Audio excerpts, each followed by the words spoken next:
Have you ever been told your child is too much, too sensitive, too emotional, too defiant, too hard to manage?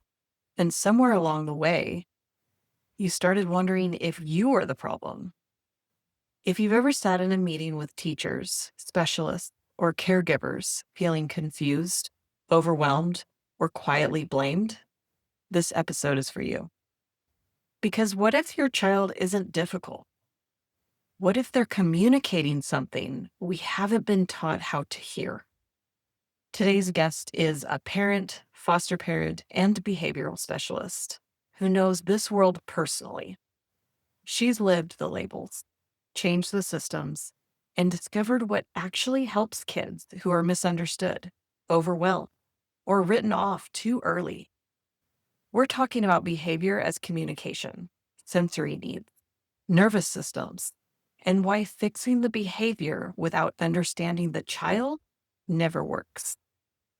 So if you're a parent who's tired of quick fixes, guilt, and being told to just try harder, stay with us. This conversation might change the way you see your child and yourself. Welcome to Imperfect Moming. Our children are constantly looking to us for examples. The term role model doesn't quite cut it here. We are shaping their worldview with every move we make. You see, it's not in the lectures we give or moments where we're actively attempting to teach them. It's in the micro movements we make, the unconscious ways in which we navigate life. We are constantly teaching our children how to show up for themselves, their friends, their future partners, and even their future children. So what can we do to ensure we are raising thoughtful, compassionate, self-aware human beings? We have to become them ourselves. No one is perfect, but we can all still be better, and it starts with self-healing. Let's get to it. Welcome, Dr. B, to the podcast. Oh, thank you so much, Alyssa. I'm so happy to be here. Tell us a little bit about who you are and what you do. So I am a behaviorist by trade. I actually go into school districts and I work with school professionals. I also work with families in their homes on how to deal with certain behavioral challenges that might be occurring. And I got into this field primarily because my oldest child, I have 4 children, really struggled. By the time he was 18 months old, he was asked to leave 3 different daycare establishments because of his intense behavior. In personally, that was a huge blow to me. I really felt like I was defective as a parent and didn't really, I just really just felt horrible about the whole situation with that. And we had gone and visited this school one day that was this sensory based school setting. And I was definitely more excited about it than him. And I was like, I could play here all day. And it was fabulous. And he did amazingly well. And by the time he was about 8 years old, he was discharged from special ed, and was able to graduate normally with his class and does was excellent, does great. He's an adult at this point and that sort of thing. So during my journey with him, I really would say, gosh, he's struggling with this. What do I need to learn about? Struggling with that. What do I need to learn about? And I became a foster parent.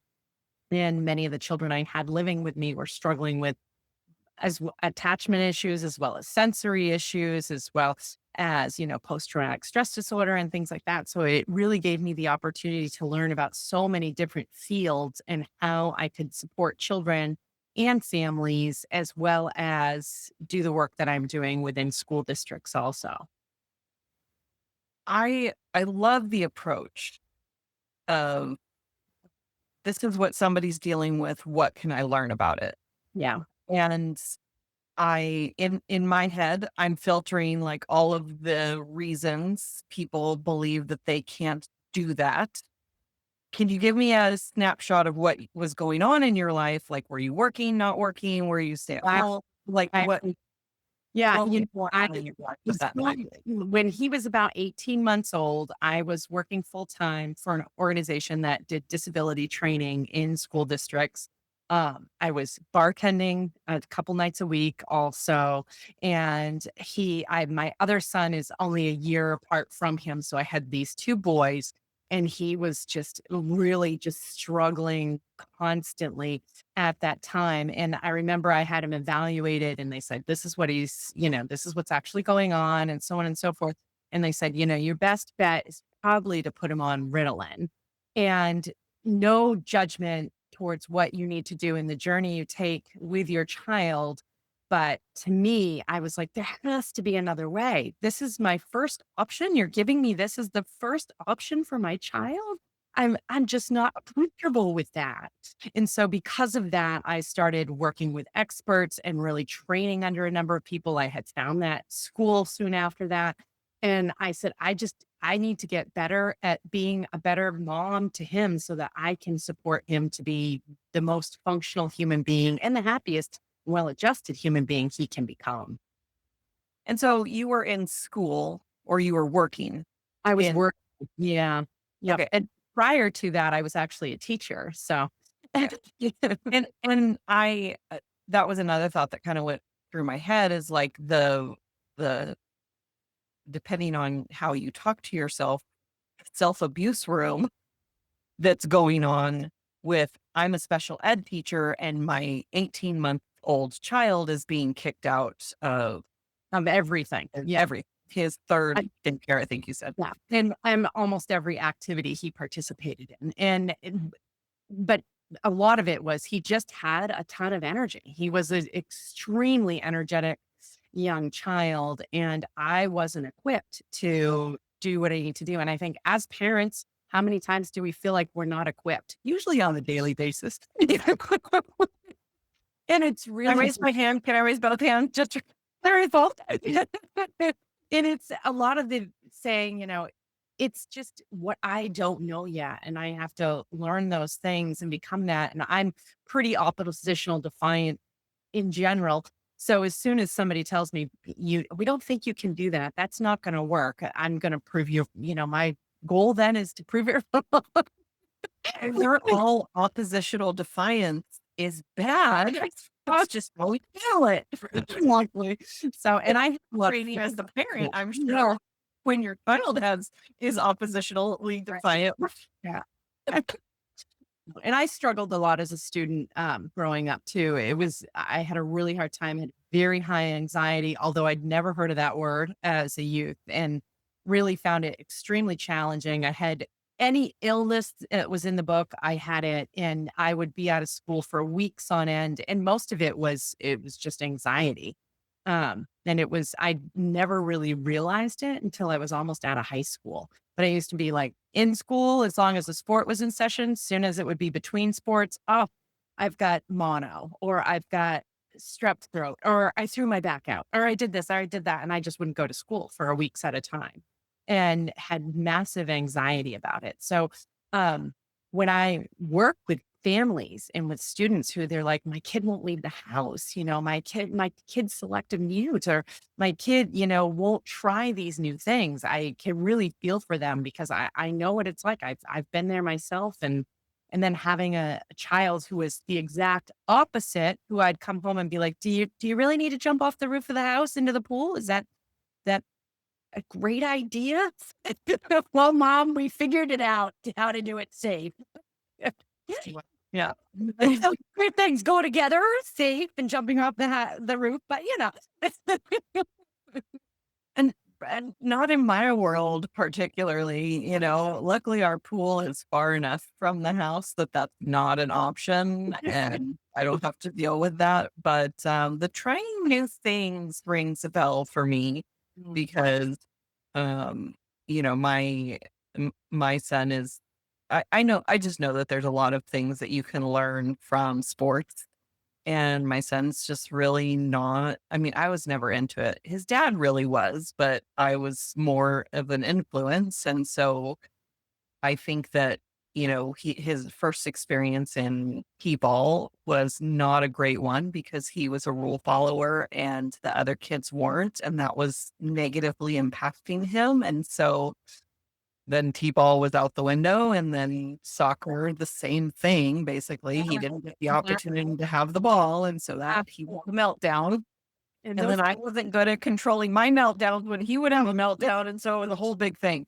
yeah. And So now I'm like, well, you're older and you actually are enjoying the the softball at in school when they're playing for PE. So why don't we try that? And he's kind of pushing back on it. And but yesterday we were talking about parkour, which is the male friendly version of gymnastics. And and he's like, "Mom, this is my sport." And I'm like, I mean, I can't argue with him there. Like he has he enjoyed this. Yeah, Good and Lord, and all that. But you gotta say it the parkour way, like, "Four," you know? now you can't just say parkour. Parkour. Like you're asking or something at the same time.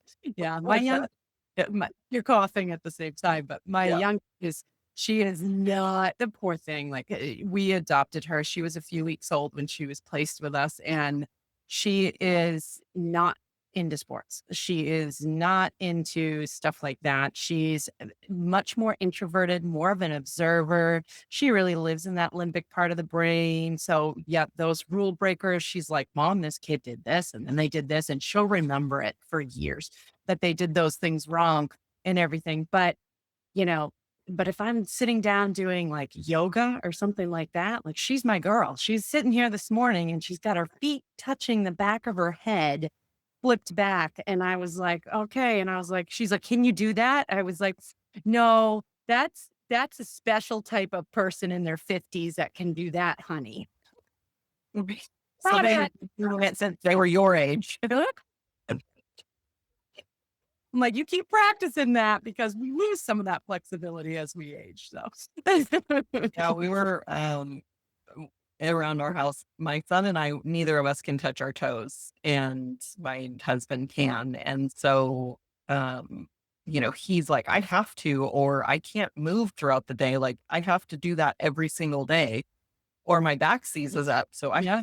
stretch. Yep. And I'm like, I don't think I've ever touched my toes without bending my knees, and I know my mom's that way, and so was my grandpa. My grandma could fold in half until the day she died. Like she was totally, I don't know about over her head necessarily.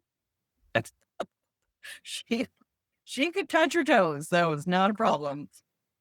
It is somewhat genetic, like the widow's peak and all that. So Yeah. Hmm. Stupid genetics. Can't we just like put even playing field for everybody? You never know though. My 12-year-old is also adopted, and it's so funny because my 22-year-old son, myself, and her, we all have the exact same facial expressions. You can predict how we're going to react in situations. We're very, very similar. And people will say, even though she's a different ethnicity, and they'll say, she's not yours biologically. And I'm like, I know.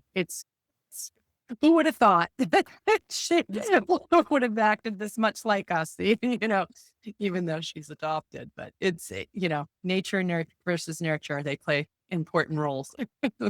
Absolutely.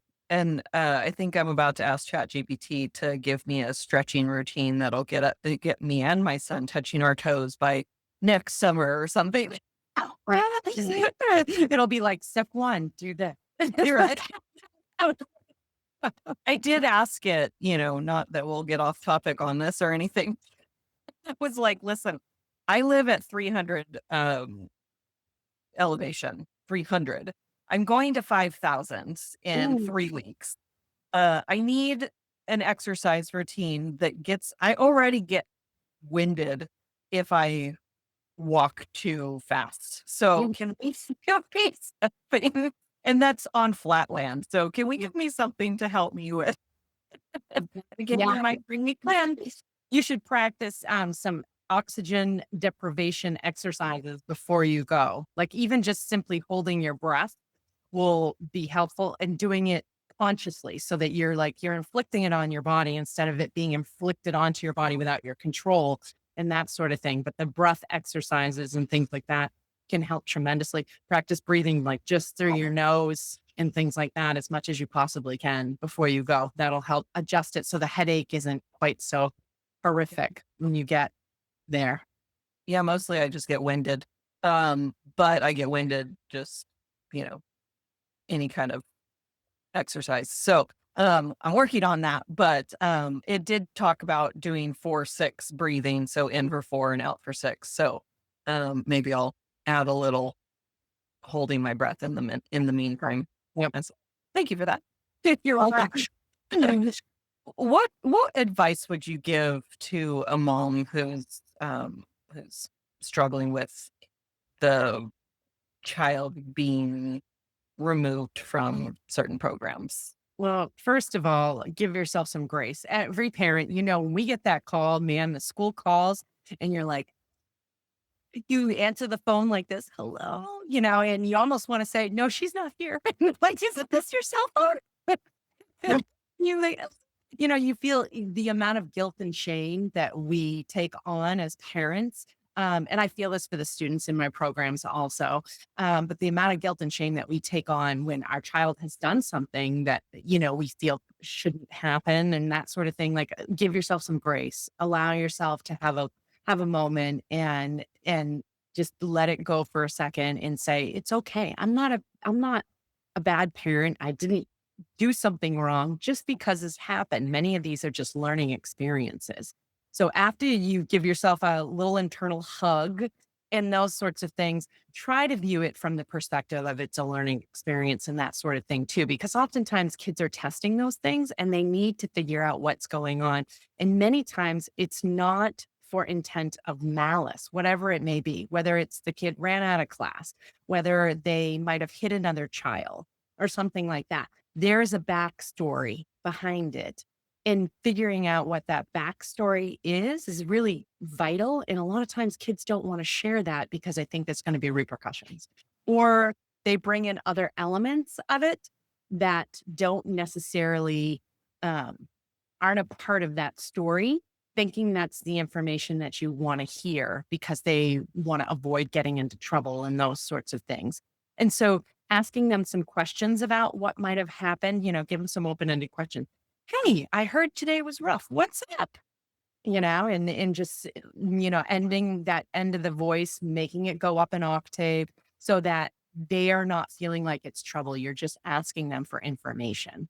Once you gather some information, then you can kind of go from there and figure out what needs to be done. But getting that information is really important because sometimes things happen that make might not make sense to us and to the adults, but make perfect sense to the child, to the individual. I'd worked with a student for a while and they had brought me in and said, he keeps hitting the teacher and we can't figure out why. We're thinking we need to put him in another program, so on and so forth. And after doing some digging, I found out that this individual thought that somehow the teacher made the other two students that moved that year disappear. In Oh, his mind, that was the perception. So anytime the teacher came near him, he was trying to hit her to get her away from him because in his mind, if she came over and touched him, he was going to disappear.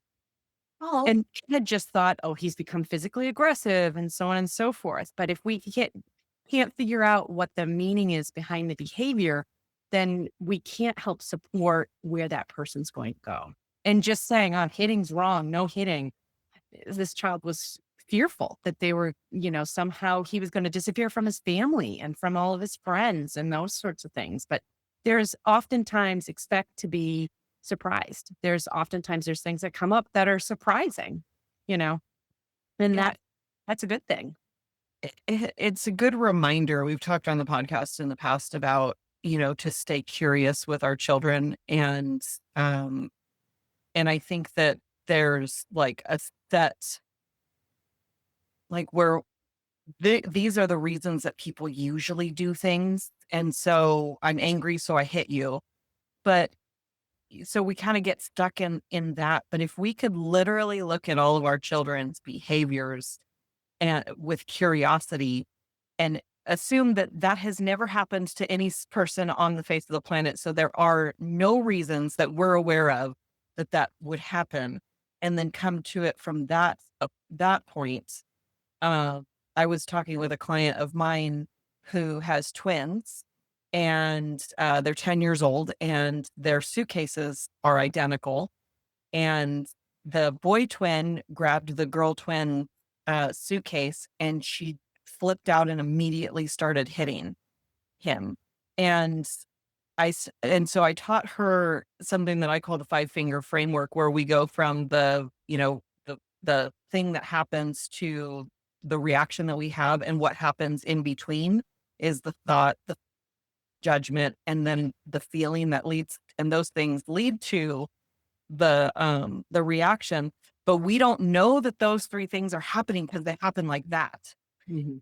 And it goes from action to reaction. But if we can, after the fact, slow it down, wait, that was a weird reaction. What was my thought? What was my judgment? What was my feeling? Then we can understand our behavior a little bit more. And we can do that for our children Yes. and guide them through that. And that sounds kind of like what you're talking about. And a lot of times things are, most of the time when something happens, it's not premeditated and it absolutely is a reaction. And well, we spend a lot of time working with kids, both in their homes as well as in schools, teaching them how to, like, you are powerful. You're a powerful human being. You have control over your body. And then oftentimes they'll share, I don't feel like I have control over these certain things. Well, let's talk about how you can have control. And we go into, you know, different areas that they can even control their autonomic nervous system through breaths, through things like that. So they are like, wow, I can make my body do these things instead of my body happening to me. And that's a huge part of it, is that they don't feel powerful. They don't feel like they have the control. They feel like everyone's making decisions for them. And for a large part, we need to. That's part of raising children. You know, you give them more options for making those decisions as they prove they can. And sometimes, they're going to make a poor judgment, and it is what it is. And you're going to let them, because it's a learning experience, and you know that they need to go through those steps as well, in everything. But that's really critical for them to be able to do those things. I went to a conference a couple weeks ago. I took both of my daughters with me, which I normally only take one kid if I'm going to go away to a conference, but I took both, my 12-year-old and my 9-year-old. And I was like, you're probably going to be the only kids at the conference. So keep in mind, mom's got it. Mom's Dr. B this day. She's not so much mom. So you work with me here, you two. And so we were in the conference and we're watching this presentation. We got to see Martin Luther King the third and his wife, who are amazing presenters. And my littler one can't figure out how to get her computer on the internet, you know. And she's like, Mom, I've tried this, I've tried this, I've tried this. And I said, I'm gonna listen to this. You're gonna need to figure this out. So think about what your options are to figure it out, and then talk to me about it in a second when you come up with at least 2 ideas. And so she taps me a few seconds later and she says, Jewel, that's her sister, she's on, so I can have her help me. I really don't want to do that, Mom. Or I can keep trying and do this, this, and this, or go out and ask people at the desk if they can help me get on. And I said, okay, that's great. Give it a try. And so she did, and she was able to actually get on before she had to ask her sister, go out and ask, which were both non-prefers for her. But she was able to get herself on. But just giving them the time to problem solve, it's so hard for us to do it in today's day and age because there's so many things to do, and it's so hard to let them problem solve through it and know that, especially when we know they're not going to be successful. I honestly didn't think she'd be able to get on her own. I was like, we're gonna be walking out there and asking those people to help us. But she didn't. She was able to problem solve through it and get it done. But that's tough. It's time consuming. And so many of us, we don't want to let our kids fail for periods of time. It's so hard. It feels like it's a reflection of us and of our family values and everything else when that happens. But it's a necessary part of learning and growth. Yeah. That's been a struggle that we have at 13, in an age where the only thing we want to do is be on the computer playing video games with our friends, thinking of other things to do when we maxed out our limit on technology. And, Mom, give me ideas. And I'm like, actually, I'm kind of tired of giving you ideas because you shoot all of them down. And and and I said, "You know what I noticed is that you didn't ask me once if I wanted to do anything with you. You just assumed that I was going to say no. And sometimes I will say no because I have other things that are higher priorities right now, but you're not even asking and you're just assuming the no.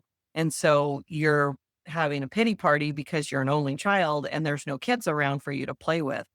And there are kids that live on our streets, but they're girls. Yeah. Oh, took one too. So when there's nobody to play with.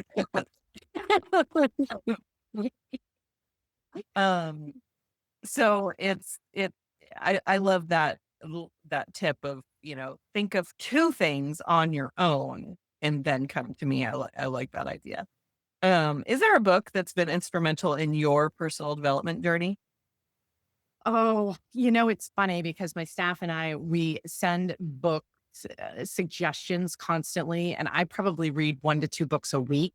And I always have a new thing I'm learning about each year. So I would say probably last year, I went through everything that Daniel Amen had written, his books on ADHD and in all of those areas and mental health support and all that. I went through all of his books.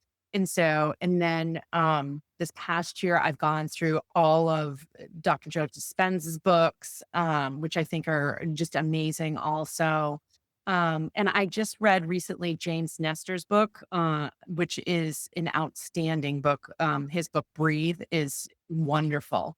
Um, so I go through every year where I'm like learning and whatever new discipline I'm learning, I'm consuming all of the work from them. I have to I'll give a shout out to Mac Fulfer too. Mac Fulfer is a reading expert. And we work with Mac quite a bit. My staff all goes through training with Mac and that sort of thing. And that really deciphers the face based on your different facial features and wrinkles you have on your face and all that fun stuff. You can actually read the person's history because it's written on their face. Like I think at you, listen, I know that you want to know what's going on with all the people around you. You're very concerned, like what's going on with my son? What's going on with this person, with that person? It's really important to you to know that they're okay and what's going on about them. And I know that because you have those nice curved eyebrows and they go past your eyes. So you typically follow through on everything that you say you're going to get done. You get it done. And they're pretty thick at the start as well as at the end. So you have intensity through most of the project. You might start to get tired of it towards the end of the project and say, "Hey, I wish this would end. I'm kind of done with it. I'm lacking motivation with it." And I can tell it's evident just in how your eyebrows are shaped. And that's true of every facial feature that we can go through and look at that. So Mac Fulfer's book, The Amazing Face Reading Book is a great book as well. So You just unlocked a whole um, new interest for me now. Um, and I believe the what light about people who pluck their eyebrows though? What are you gonna do with that? well, they pluck them based on the type of person they want to look like. So my eyebrows are kind of heavily drawn in. So, but they're very thick at the beginning and then they kind of end. Why? Because I'm definitely the person that's like, oh, new shiny project. Yay. I'm so excited. It's so fabulous. I want to do it. I want to do it. I want to do it. And then like 3 months later, I'm like, can we be done? I'm bored with it now. So my attention span is very short. So, but I make them longer because I do finish everything I want to finish and I say I'm going to finish and everything else. So we do it the way we want to appear to the world. Okay, I have more questions, but we'll talk off break. Uh, where listeners find you. So the easiest way to find me is at thebehaviorbootcamp.com, or at Dr. B, the sensory expert on YouTube, probably. Very cool. Try to release Information unlocked with the face thing. So which comes in handy because oftentimes I'm coming into somebody's home who is at a point of desperation. They're calling me and saying, I don't know what else to do. I'm on this waiting list, that waiting list. My kid is doing this. Can you please come to my home and help me? I'm desperate. And I'm coming into their home or they're sending me a video and I'm meeting with them on Zoom. and I'm deciphering the behavior and giving them information and then telling them how to either integrate a different behavior that they want or how to eliminate that behavior. And so I have to build rapport with them super fast. So me being able to read their facial language and their body language and everything else helps me build rapport very quickly. And I can give them information. They can feel confident and trust in that information. And then they make it happen and it works. But no, it just a There were definitely. there were several different ways that I thought you were gonna go with the looking at the face. Like, that TV show, Lie to Me, Oh, which yeah. would I have mean, the is trained in that field as well. yeah, Yeah. I And worked with Janine Driver a number of times. Yep. yeah. So there that, and then also, based on, like, the wrinkles of the person's face, how much they frown, how much they do this. Yeah, I've got a ton. Yeah. So mine, it's like I have secret lines right here that shows that I hold secrets or I have a lot of secrets myself. I have the grief lines. Most of us have the grief lines once we're into our 20s or 30s right here. I have the mental um accomplishment lines. Those are the lines that go straight across the forehead and that sort of thing. I mean, and a lot of people like they get rid of that. They want the Botox. And I'm like, well, Botox is expensive, but I earned those. Months of school went into those. But it's not just traditional education either. I call the in between the eyebrow one the WTF line. Yeah, that's forced focus is the polite way to call it. Yep, the forced focus line. That means that you're trying to focus on something a lot of the time. Yeah, that forced focus line. Yeah. Okay, that makes sense with the Yeah, person I'm picturing with the forced focus line, but yeah. Sometimes they have three little lines. If you ever see those three little lines, and that's the person that's pushing it a little bit too far. Like they're focusing so much in that they're having a challenge even getting to success with that. So they get that third line in between there. yeah, that's way too You'll fascinating. you'll look at people a totally different way now. So when I was in massage school, I would look at people as just muscles walking around. Like I would just see people's muscles everywhere. And that happened another time. I think when I became a coach, I would like look at people and be like, what kind of limiting beliefs does this person? And Absolutely. now I'm going to be looking at people and being like, oh, look at their eyebrows. Is it? Well, and because if someone has straight eyebrows, which most kids, you think about, they have straight eyebrows, that's the person that's like, just give me the facts and the information so I can make a decision. I don't need you to go into how it's connected to all these other people because my primary focus is typically me. And people who have this straight eyebrows, they just need the facts and information. So if you look at most kids under the age of like 10 or 12, they have straight eyebrows. Their eyebrow shape changes as they get older. That's so fascinating. It was when I was in my direct sales company also when I doing skincare because I'd be like, oh, look at that wrinkle. Yeah. Look at that Oh, one. yeah. And it's, for people, Mac always has, like, he says, yeah, salespeople. He says that he's doing classes for people in sales all the time. He's like, yeah, that is a huge area that they want to do it. For me, it's really about, I mean, I've studied with so many body language experts and people like that. And I just want to understand human behavior to the highest degree that I possibly can. So being able to read the face, facial action coding, Paul Ekman's work and stuff like that. I've done a lot of classes with them. Just understanding those pieces are critical because it gives you such a different picture when an incident happens, that sort of thing, versus just judging a behavior on what a behavior happens. It's never that simple. It's never that clear. There's always more behind it. It's super fascinating. And I know this is an area of interest for me because there's a YouTube channel that kind of blew up when I think Will Smith, around the time that Will Smith slapped Jamie. Who was it? It was Jamie Foxx, wasn't it? Was it Jamie Foxx or no? No, was it Jamie Foxx? Anyway, nope. Chris Rock. I thought so one of the questions grown-ups. But yeah, when it was And he did a play-by-play because everybody was saying it was fake, and so he did the breakdown of their facial expression, and I think that's what his channel I don't know the name of it, but I'll put it in the link just or the link in the description just in case people are in. And my it's always like, I can't hide anything from you ever, Bethany. You know, as soon as I walk into the room, like exactly what's going on and usually the situation that's at. I said, yeah, but I always still ask and everything. He's like, I know, but I can't. It's not like I can be upset about something and hide it. He's like, you always can read it. Yeah. So We occupational hazard. and even as a coach, like in my coach training, we talk about sensory acuity a lot, and there's an exercise that we do that's probably my least favorite thing to do. I didn't like doing it in person, but I really don't like doing it online. But and every time I'm done with this program, every time I go through the program and I talk to my husband, he gets in trouble because I can see the exact moment he's not listening anymore. I was like, "Oh, you're not interested. Okay." That's why I always say, like, I'm the biggest nerd in the world, and it's like, I'll start talking about stuff, and my husband will start to glass over and be like, "Uh-huh, uh-huh," and I'm like, "I'm sorry, I know, I find this stuff super exciting." I'm well aware that you do not.